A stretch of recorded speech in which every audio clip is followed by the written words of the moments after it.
हम लोग गरीबी के दिनों से गुजर रहे थे, इसलिए मुझे एक घर में नौकरानी का काम मिल गया। वहाँ काम करने के दौरान उस घर का मालिक मेरे ऊपर गंदी नज़र रखता था। एक रोज़ पोछा लगाने के दौरान उसने मेरी कमर पर अपनी दोस्तों, मैं ज़्यादा अमीर खानदान से तो नहीं थी। मेरे पिताजी दिहाड़ी मजदूरी करके ही पैसे कमाते थे, लेकिन मेरी माँ और पिताजी दोनों मिलकर काम करते थे। घर पर किसी भी तरह का ज़्यादा खर्चा नहीं था, इसलिए वह हर रोज़ पैसे बचाते रहते थे। मेरे माँ-पापा की हमेशा से यही सोच थी कि मैं उनकी इकलौती बेटी हूँ और मेरी शादी करके मुझे अपने ससुराल भेज दें, ताकि उनका बोझ हल्का हो जाए। इसलिए उन्होंने मेरी छोटी सी उम्र में ही शादी करने का फैसला कर लिया और मेरे लिए एक लड़का देखकर मेरी शादी कर दी। वह लोग अक्सर कहते थे कि हम लोग तो दिहाड़ी मजदूरी करके अपने घर का गुजारा करते हैं। एक जवान बेटी अगर घर में रहती है तो माँ पापा को हमेशा से ही बोझ ही लगता है। अगर हमारी बेटी की शादी हो गई और अपने ससुराल में हंसी खुशी रहने लगी तो हम लोगों की सारी चिंता दूर हो जाएगी। अब मेरे माँ पापा ने जो पैसे जमा किए थे उनसे मुझे काफ़ी सारा सामान देकर मेरे ससुराल भेजा था। मेरे ससुराल वाले ज़्यादा अमीर तो नहीं थे, लेकिन अच्छे से गुजारा ज़रूर हो रहा था। लेकिन धन दौलत से ज़्यादा उन लोगों के संस्कार बहुत अच्छे थे। मेरे पति और ससुर सब लोग इतने अच्छे थे कि मुझे हमेशा से ही अपने सर आँखों पर बैठा कर रखते थे। मैं अपने ससुराल में काफ़ी खुश थी और ऐसा पति पाकर भी मैं बहुत खुश थी जो अपने आप से ज़्यादा मुझसे प्यार करता था और हमेशा मुझे अपने सर आँखों पर बिठा कर रखता था। लेकिन मेरी ज़िंदगी ने एक ऐसा अलग मोड़ ले लिया था। दरअसल मेरा नाम कोमल है। मैं एक गरीब फैमिली से बिलॉन्ग करती थी। मेरे घर के हालात बहुत ख़राब थे। फिर मुझे किसी ने एक नौकरी के बारे में बताया। यह एक ऐसी नौकरी थी जिसके लिए सिर्फ़ और सिर्फ़ एक औरत की ज़रूरत थी। एक ऐसी औरत जो माँ बन चुकी हो और बच्चों का ख्याल रख सके। मुझे केयर टेकर की नौकरी मिली थी। मैं अपने मालकिन के बेटे को ब्रेस्ट फीडिंग कराती थी, तो कमरे के अंदर मालकिन का कम उम्र का देवर आकर खड़ा हो जाता था। उसे देखकर मुझे बहुत शर्म आती थी, लेकिन मैं कुछ नहीं कहती थी। बस हमेशा यही सोचती थी कि यह खुद मुझ पर नज़र रखना बंद कर देगा। लेकिन उसकी हरकतें तो दिन ब दिन बढ़ते ही जा रही थीं। मैं एक गरीब औरत थी और यहाँ पर नौकरी करने के लिए ढेर सारे पैसे मिल रहे थे। इतने पैसे मिल रहे थे कि मेरी पति की 6 महीने की सैलरी मिलाकर भी इतनी नहीं होती थी, जितनी कि मुझे यहाँ पर इस बच्चे का ख़्याल रखने पर पूरे 1 महीने की सैलरी मिल जाती थी। एक रात बहुत तेज बारिश पड़ रही थी। जब मालकिन ने मुझे कहा, तुम यहीं रुक जाओ, मेरे बेटे की तबीयत ठीक नहीं है, तुम्हें उसका ख्याल रखना है। मैं मालकिन के घर पर रुक गई, मगर 11 बजे के बीच मेरे कमरे में मालकिन का देवर आया। उस समय मैं मालकिन के बेटे को ब्रेस्ट फीडिंग करा रही थी। अचानक उसे देखकर मेरे होश उड़ गए और मैं अपनी गहरी सोच में पड़ गई थी। इस समय मेरे कमरे में यह क्या कर रहा है? मैंने जब शोर मचाने की कोशिश की तो उसने मेरे साथ कुछ ऐसा किया जिसे देखकर मेरे होश उड़ गए। मैंने कई बार इसकी शिकायत मालकिन से लगाई थी, मगर कुछ भी वसूल नहीं हुआ था। आज की रात वो मेरे कमरे में आ गया था और फिर मेरे साथ सब कुछ कर डाला। मुझे कुछ भी समझ में नहीं आ रहा था कि आखिर यह सब क्या हो रहा है। दरअसल मेरी शादी को 4 साल हो गए थे। मेरी शादी मेरे घर वालों ने बड़े ही अरमानों के साथ की थी, मगर यहाँ पर मेरे दिल को सुकून था क्योंकि ससुर बहुत अच्छे थे। सास दुनिया को छोड़कर जा चुकी थी। ना कोई ननद थी और ना ही देवरानी जेठानी का चक्कर। मगर मेरे पति का कोई काम नहीं मिलता था। वह जिस काम को भी करने की कोशिश करता, उसमें हमेशा नाकामयाब हो जाता था। एक-एक करके मेरे दहेज का सारा सामान बिक चुका था। मेरे ससुर को भी एक ऐसी बीमारी लग गई थी जिसकी वजह से मेरा पति कर्जदार हो गया था। अपने पिता का इलाज करवाते करवाते वह पूरी तरह से सड़क पर आ गया था। फिर भी मेरे ससुर दुनिया से चले गए। पूरे 1 साल मैंने अपने ससुर की खूब सेवा की थी, मगर मेरे ससुर बहुत अच्छे थे। मुझे बिल्कुल अपनी बेटी की तरह ही प्यार करते थे। जिस समय मेरे ससुर की मौत हुई थी उस समय मुझे खुशी और एक गम की खबर मिली थी। गम की खबर यह थी कि मेरे ससुर इस दुनिया से जा चुके थे, जबकि खुशी की खबर यह थी कि मैं माँ बनने वाली थी। मेरे ससुर के मरने के बाद हमारे घर के हालात बहुत खराब हो गए थे। मेरे पति एक स्टेशनरी शॉप थी जो कि बहुत अच्छी चल रही थी, लेकिन फिर वह इतना ज़्यादा कर्जदार हो गया था कि उसे अपनी दुकान को भी घाटे में डालना पड़ा और फिर धीरे धीरे नुकसान पर नुकसान होते गए। मेरे पति की दुकान में आग लग गई, फिर उनकी स्टेशनरी का सामान जलकर राख हो गया। उसके बाद मेरे ससुर की तबीयत खराब हो गई। मेरे पति को बैंक से लोन लेना पड़ गया था। मेरा पति 5वीं पास था, उससे ज़्यादा उसने कोई पढ़ाई नहीं की थी, जबकि मैं भी ज़्यादा पढ़ी लिखी नहीं थी, क्योंकि बचपन से मुझे पढ़ाई लिखाई करने का कोई शौक नहीं था। जब शादी के बाद ससुराल में परेशानी बनी और ऐसे हालात देखे, तो कभी कभी सोचती थी कि मुझे अपनी पढ़ाई पूरी करनी चाहिए थी। अगर मैं किसी काबिल होती तो शायद घर के बुरे हालात में मैं अपने पति का साथ दे पाती। मगर हम दोनों पति पत्नी ही किसी काबिल नहीं थे, तभी तो घर के बुरे हालातों से जंग लड़ रहे थे। फिर उसके बाद मेरे पति ने जैसे तैसे अपना कर्ज दूर किया था, और उसके बाद मेरे पति को कोई काम नहीं मिल सका। वह तो एक स्टेशनरी की दुकान थी जिस पर बैठकर वह सामान बेचते थे। इसके अलावा उनके कुछ भी नहीं था। अब दुकान हाथ से जा चुकी थी। दुकान में सामान रखने के लिए पैसे भी मौजूद नहीं थे। जिंदगी इस तरह से गुजर रही थी।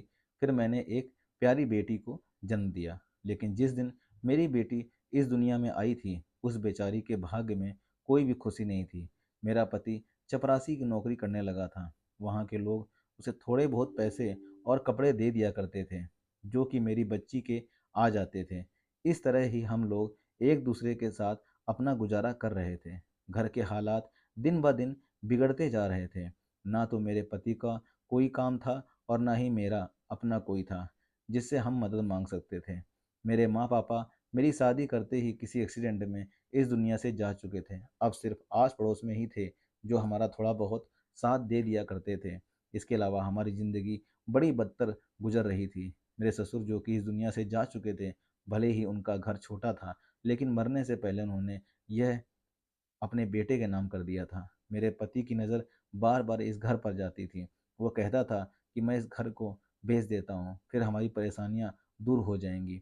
मगर फिर इस घर को बेचने के बाद हम कहाँ जाते? अगर हम किराए पर जाते तो किराया कहाँ से देते? खाने के तो हमारे पास पैसे ही नहीं थे। किराए के हर महीने कहाँ से निकालते?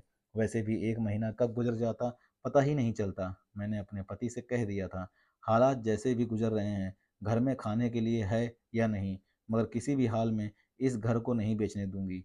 यह अगर जितना आपका है उतना ही मेरा भी है। आखिर हम लोग अपना मुंह छुपाने के लिए कहाँ जाएंगे? किराए पर जाएंगे तो किराया कहाँ से देंगे? अभी तो हम यहाँ पर सुकून से रह रहे हैं। मैं नहीं चाहती कि किराए पर जाने के बाद हम अपना चैन सुकून गंवा दें। मेरा पति सोच विचार करके इस बात पर गौर करता तो कहता कि बिल्कुल ठीक कह रही हो। मेरे पति की सैलरी भी ज़्यादा नहीं थी, उसे मामूली से पैसे मिला करते थे, क्योंकि जिस जगह में चपरासी की नौकरी किया करता था, वहाँ पर उसी जगह पर काफ़ी सारे चपरासी थे। इसलिए वहाँ पर चपरासियों को पैसे कम ही दिए जाते थे, क्योंकि वहाँ के मालिक को चपरासियों की ज़्यादा ज़रूरत नहीं थी। मेरे पति ने वहाँ के मालिक के आगे हाथ जोड़े और उससे विनती की कि उन्होंने मेरे पति को काम पर रख लिया था। कम ही सही, मगर हमारे पास इतने पैसे आ जाते थे कि एक समय का खाना भरपेट खा लिया करते थे, जबकि एक समय भूखे रहते थे। अगर दोनों समय का खाना खाते तो हम लाइट का बिल कहाँ से देते, और फिर दवा दारू भी लगा रहता है। मेरे बेटी की भी कभी कभी तबीयत खराब हो जाती थी तो उसे फ़ौरन डॉक्टर के पास लेकर भाग गए थे। डॉक्टर तो बिना पैसों की दवा ही नहीं देते, इसलिए बुरे वक्त के लिए भी पैसे जोड़कर रखने पड़ते थे। जिंदगी बड़ी मुश्किल से गुजर रही थी। मुझे अपनी इतनी परवाह नहीं थी, मुझसे ज़्यादा परवाह मुझे अपनी बेटी की थी, क्योंकि जिन हालात में हम जिंदगी गुजार रहे थे, उसके हिसाब से तो मैं अपनी बेटी की परवरिश ठीक से कर ही नहीं पा रही थी, क्योंकि मेरे दूध के अलावा उसे कुछ भी खाने को नहीं मिलता था। देखते ही देखते 2 साल की वो हो गई थी, हमें भरपेट खाना नहीं मिल पाता था। मैं चाहती थी कि मैं अपनी बेटी को खूब पढ़ाऊँ, उसे किसी काबिल बनाऊँगी, ताकि जब उस पर बुरा समय आए तो वो उसे हमारी तरह की ज़िंदगी ना गुजारनी पड़े, बल्कि वह अपनी काबिलियत के बलबूते पर कभी भी बुरा वक्त आने ही ना दे। भगवान किसी को भी गरीबी के इतने बुरे दिन न दिखाए, जिस तरह दिन हमारे गुजर रहे थे। एक दिन हमारे घर पर मेरी एक सहेली आई। उसका नाम रितु था। वह मेरे गांव की थी। कभी कभी वह हमारे घर पर आ जाया करती थी।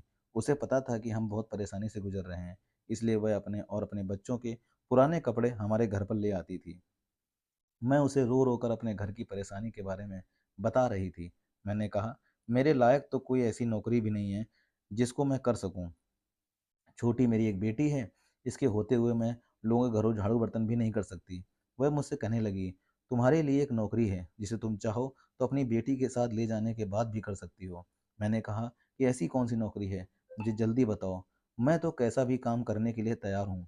बस मैं चाहती हूँ कि मेरे पास इतने पैसे आ जाएं कि मैं सबका कर्ज उतार दूँ। और वह कहने लगी, हाँ, जिस घर में नौकरी मैं तुम्हें बता रही हूँ, वहाँ जाने के बाद तो तुम माला माल हो जाओगी, क्योंकि उस औरत को अपने बेटे के लिए केयर टेकर की ज़रूरत है। मैंने उससे कहा, मेरे पास तो पहले से ही अपनी एक बेटी है, भला मैं किसी दूसरे के बच्चों का ख्याल कैसे रख सकती हूँ। तो वह कहने लगी, तुम जिस तरह से अपनी बेटी का ख्याल रखती हो, उसे संभालती हो, उसी तरह से अगर एक बच्चे को और संभाल लोगी तो कोई बड़ी बात नहीं है। और जब तुम्हें पैसे मिलेंगे तो तुम्हें यह काम भारी भी नहीं लगेगा। मैंने कहा कि हाँ, तुम ठीक कह रही हो। वो कहने लगी, मैं तुम्हें एड्रेस दे देती हूँ, अगर तुम चाहो तो वहाँ जाकर उस घर की मालकिन से बात कर लेना। वो औरत तुम्हारा काम अच्छा देखकर तुम्हें ज़्यादा पैसे भी दे सकती है। मैंने उससे उस जगह का एड्रेस ले लिया था जहाँ पर मुझे नौकरी पर जाना था। फिर ऋतु चली गई। जब रात को मेरा पति घर आया तो मैं उसे बताने लगी कि मेरी सहेली आज घर पर आई थी। वह मुझे एक नौकरी के बारे में बता रही थी। उसने बताया कि एक बड़ा सा बंगला है, वहाँ पर एक अमीर औरत और उसके बेटे के लिए केयर टेकर की ज़रूरत है। मेरा पति कहने लगा, केयर टेकर हो या फिर नौकरानी, ज़्यादा पैसे नहीं मिलते, और फिर तुम्हारी भी तो छोटी बच्ची है, तुम किसी के बच्चों का ख्याल कैसे रखोगी। मैंने कहा, मैं जिस तरह अपने बेटी का ख्याल रख रही हूँ, उसी तरह उनके बच्चों का भी ख्याल रख लूँगी। कुछ पैसे आएंगे तो घर के हालात भी बेहतर होंगे। खैर, इसी तरह मेरे पति ने इस नौकरी के लिए हाँ भर दी। अब अगले दिन मैं ऋतु के बताए हुए एड्रेस पर चली गई। यहाँ पर मेरी आंखें चौंक रही थीं। यह बहुत बड़ा बंगला था।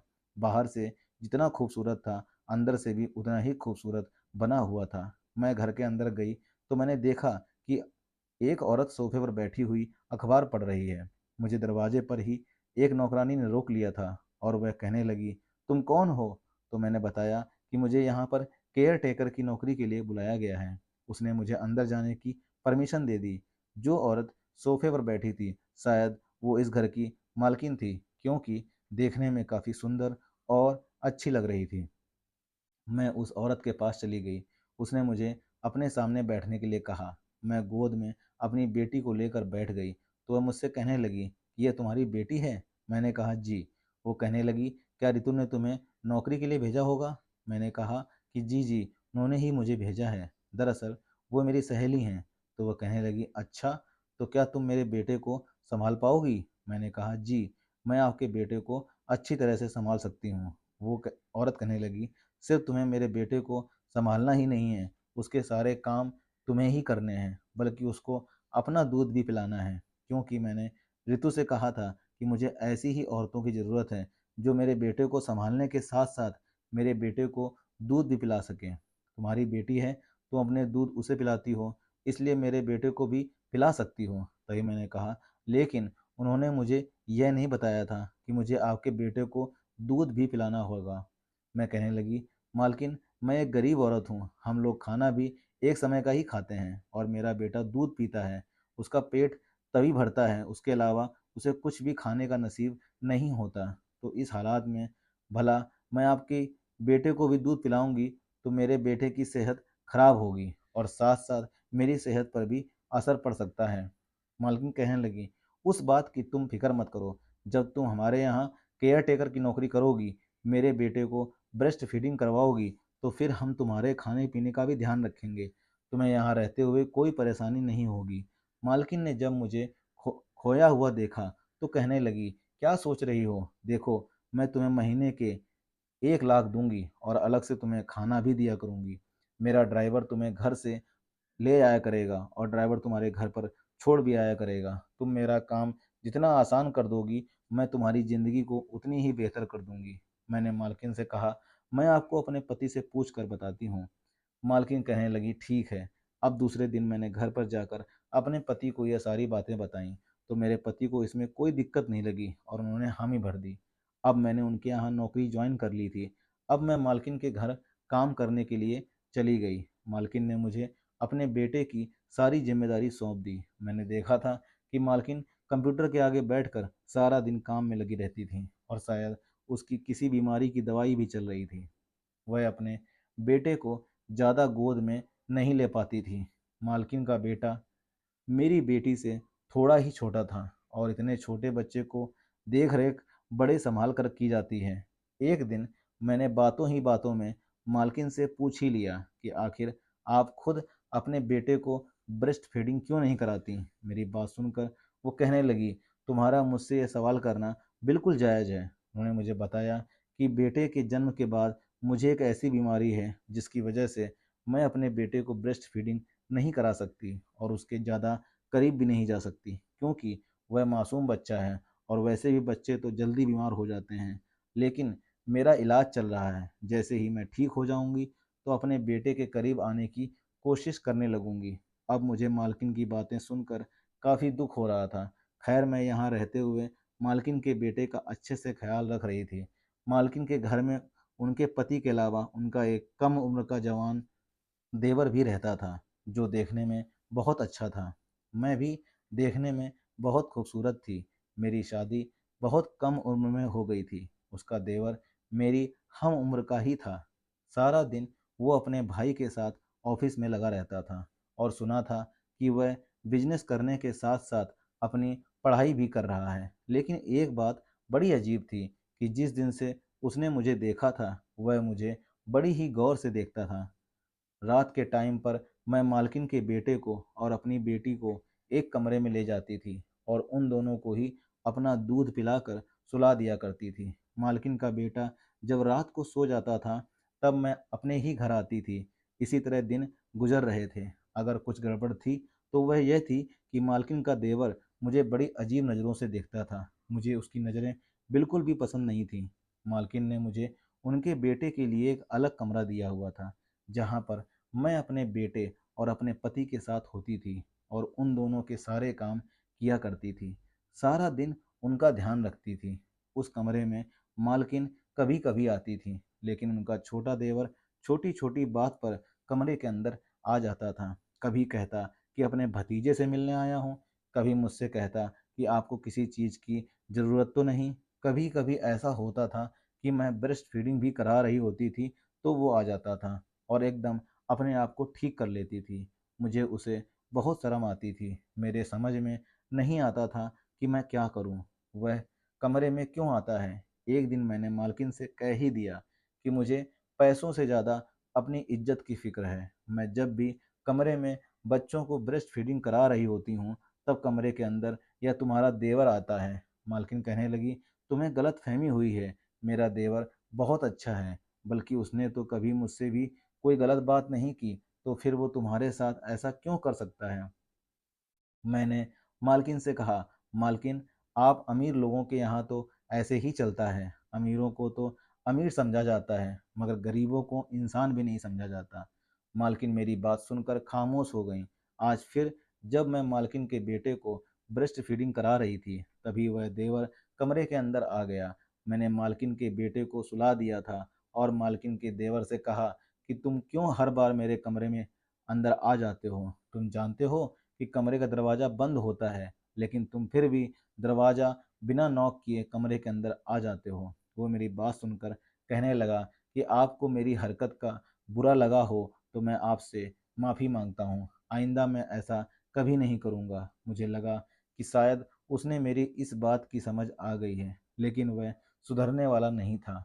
एक रोज़ जब मैं मालकिन के बेटे और मेरी बेटी को दूध पिला रही थी, तो मेरे कमरे में आकर खड़ा हो गया और मेरे चेहरे की तरफ ताक झांक करने लगा। मैं उसे बार बार कह रही थी कि मेरी तरफ ऐसे क्या देख रहे हो, लेकिन उसने मेरी बातों को अनदेखा कर दिया और एक टक लगाकर बस देखता ही रहा। अब मुझे बहुत गुस्सा आ गया। मैंने ज़ोर से एक तमाचा दे मारा। एक थप्पड़ पड़ने के बाद भी वह इतना बेशर्म था कि मेरे ही चेहरे की तरफ देखता रहा। उसकी आँखों से आँसू टप-टप करके बह रहे थे, लेकिन उसकी नज़र नहीं हट रही थी। मैं तो पूरी तरह से बौखला गई थी। मुझे समझ में नहीं आ रहा था कि आखिर यह चाहता क्या है। अब मैंने फैसला कर लिया कि चाहे मेरी गरीबी के दिन कितने भी मुझे तड़पाएं, लेकिन मैं यहाँ पर नहीं रुकूंगी, क्योंकि मालकिन के देवर का कोई भी भरोसा नहीं। जो इंसान थप्पड़ खाकर भी नहीं सुधर सकता, वह कल को क्या कर दे, किसको खबर थी। इसलिए मैं जल्दी से उस कमरे से बाहर गई और मालकिन से कहा कि आप कोई और केयर टेकर देख लीजिए, मेरे आज तक का हिसाब कर दीजिए, मुझे आपके घर में काम नहीं करना। मालकिन ने कहा कि ऐसा क्या हो गया, क्या तुम्हें पैसों की कमी है? तब मैंने कहा कि नहीं, आप मुझे पैसे तो इतने दे रही हैं जितनी मेरी औकात भी नहीं है, लेकिन मैंने आपको पहले भी कहा था कि आपके देवर की हरकतें मुझे ठीक नहीं लग रही, लेकिन आज तो वह मेरी तरफ एकटक लगाकर देखे ही जा रहा था।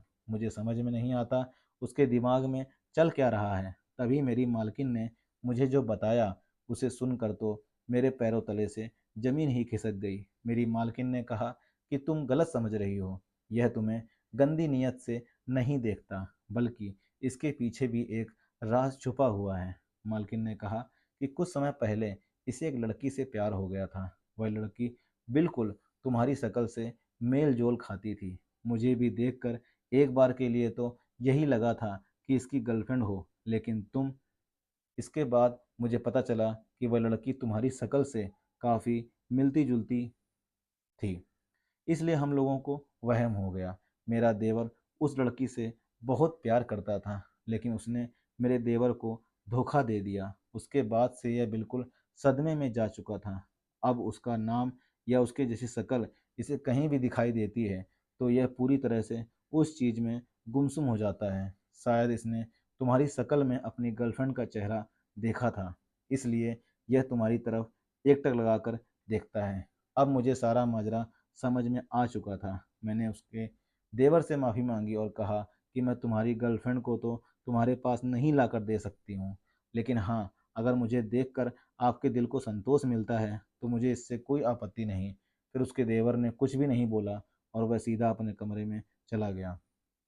अब मुझे खुद पर बहुत पछतावा हो रहा था कि मैंने बिना बात को जाने उसकी एक तमाचा लगा दिया था। हर इंसान की कोई ना कोई मजबूरी होती है दोस्तों। ज़रूरी नहीं होता कि हर तरफ से गलत नीयत ही हो।